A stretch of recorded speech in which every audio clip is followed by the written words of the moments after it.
Hello and welcome to episode 10 of Dropshipping TV. It's unbelievable that we are together for 10 weeks already, and we already got subscribers and lots of views, and I'm so happy that this channel is interesting for you, and I'm here to help you establish a successful and highly profitable dropshipping business.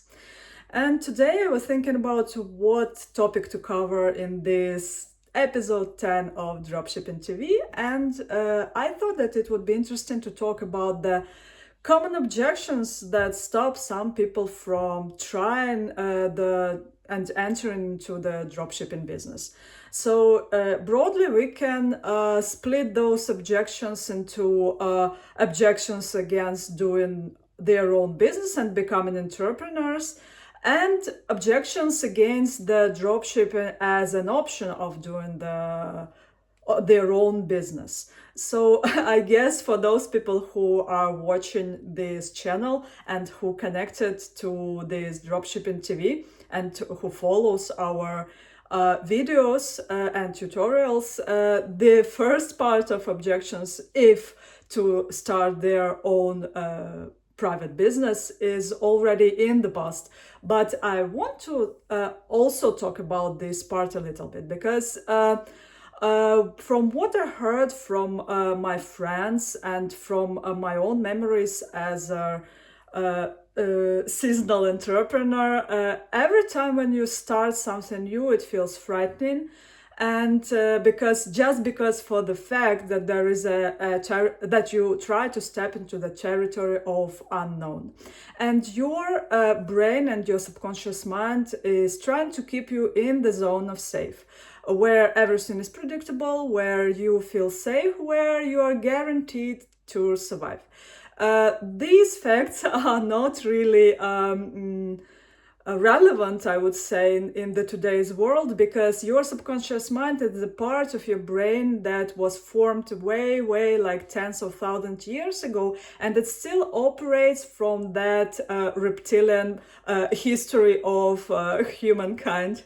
And you can understand that if you think about it consciously, all those threats and potential threats and things that your subconscious mind is trying to keep you away from become mostly relevant in today's world. And what might feel dangerous for your subconscious mind is really not so. And in most of the cases, trying and establishing their own business is the point of why it feels frightening to many of us.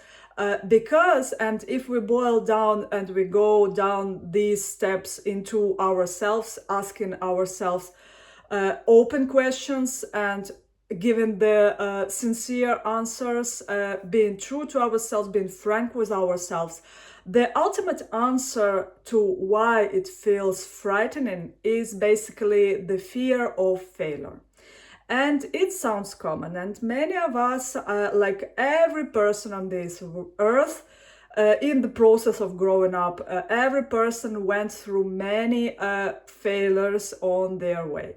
And the memory of this failure might threat you today, and the memory might be fresh. But what I want you to say, what I want you to understand, is that the fear of failure, again, if we take the microscope and look at this fear of failure that is a part of every person in this world, we will see that behind this fear of failure, in many cases, there is a fear of other people seeing you as a failure, and a fear that your tribe, for example, your family, your friends, relatives, will see you as a failure.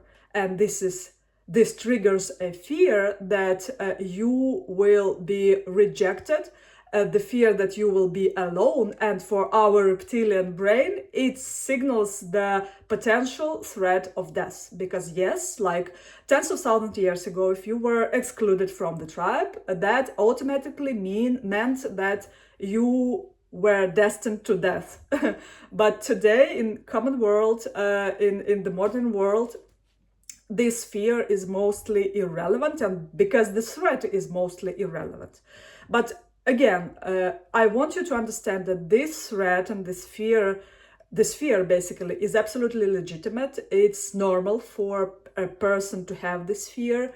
It's normal for a person to have the fear of rejection, a fear of not belonging to your family, a fear of disappointing people who depend on you, people who are important to you.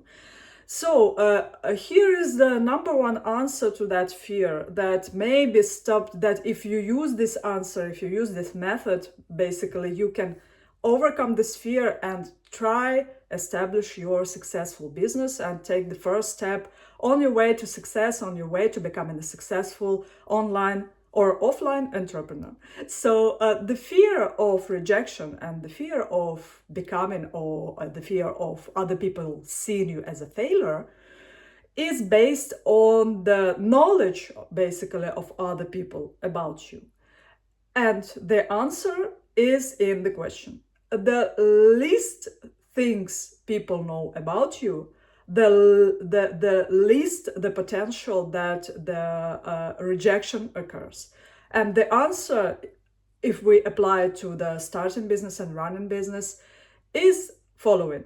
You plain simple don't tell people, yeah, like advertising, I'm going to start like tomorrow, I'm going to start my business, I'm thinking like of this dropshipping option, but I don't know. And the many things you share with your people, it's normal to share things that bother you with the people who are dear to you because you are seeking for support.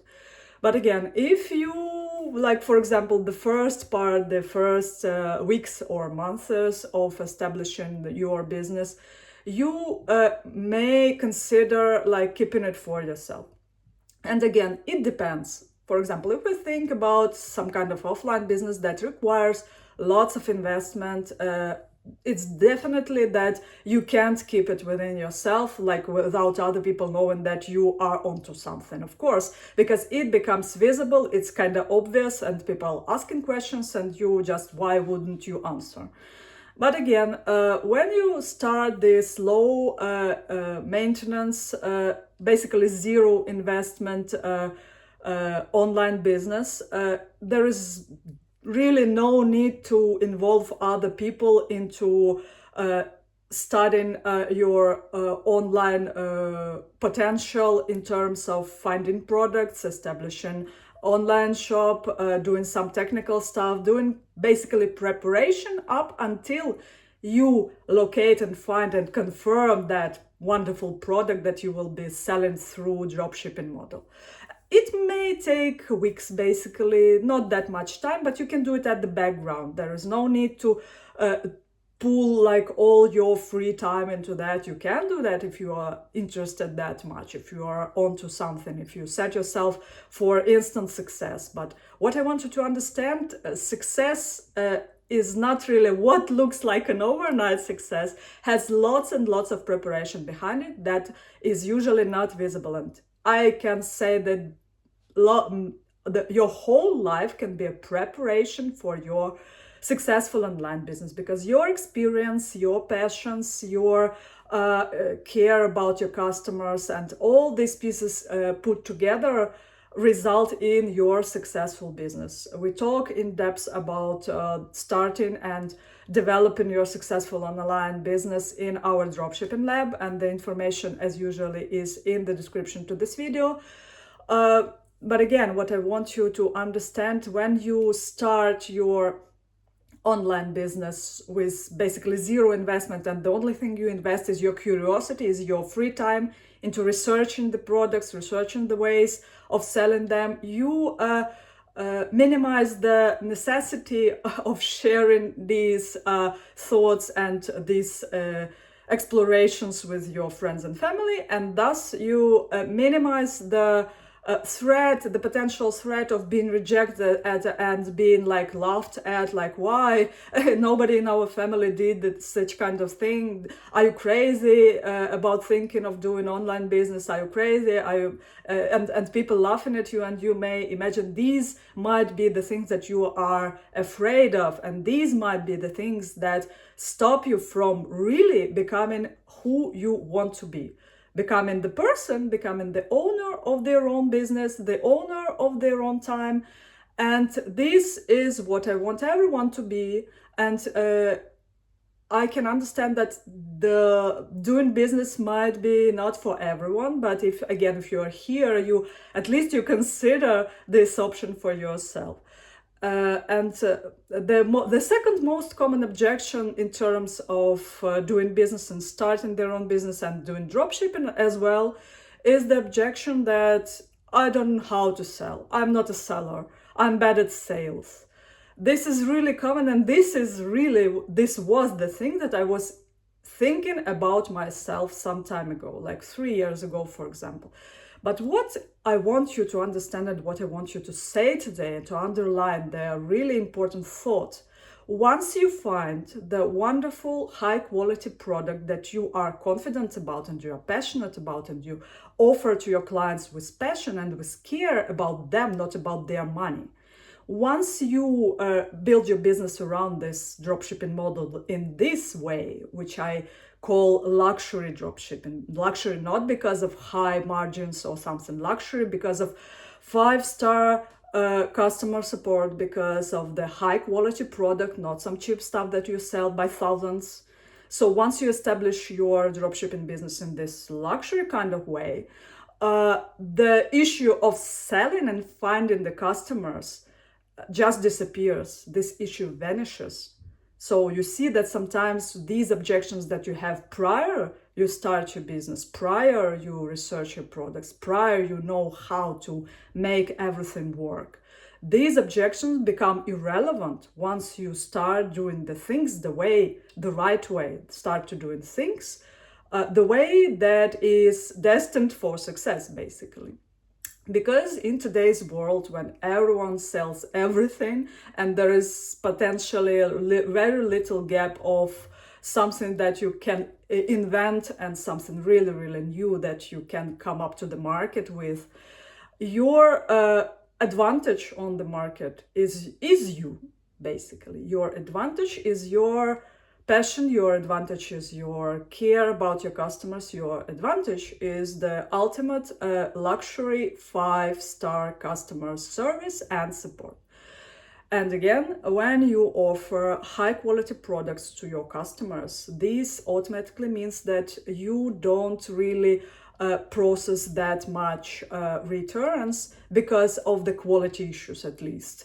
Yeah, you have to be prepared for a roughly 10% return rate, but again, you have to be happy about that, because if your client gets an item from you, gets your product that you are passionate about, and you found that product at a relatively cheaper rate, but for some reason your customer simply changed their mind and they decided, no, I don't need it anymore.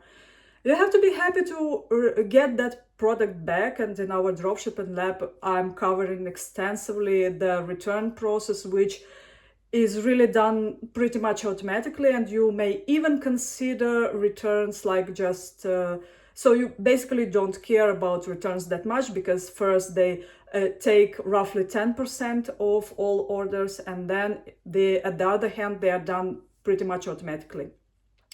So these were the two objections that I can think about.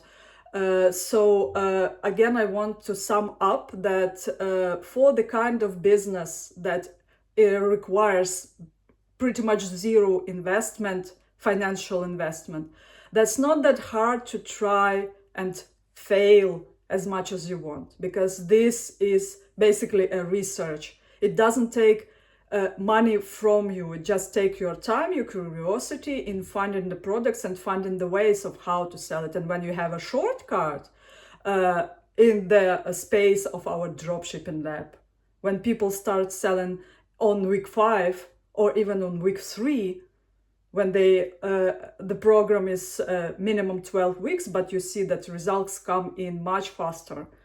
Because we have the past, because we have all the business processes set up in the correct way. And then all you need to do is again and again, I underline that you have to deliver the 5-star customer service and just make everyone happy, make yourself happy with the income, with these high margins, make your clients happy because they pay a lower price comparing to the luxury goods they're out there.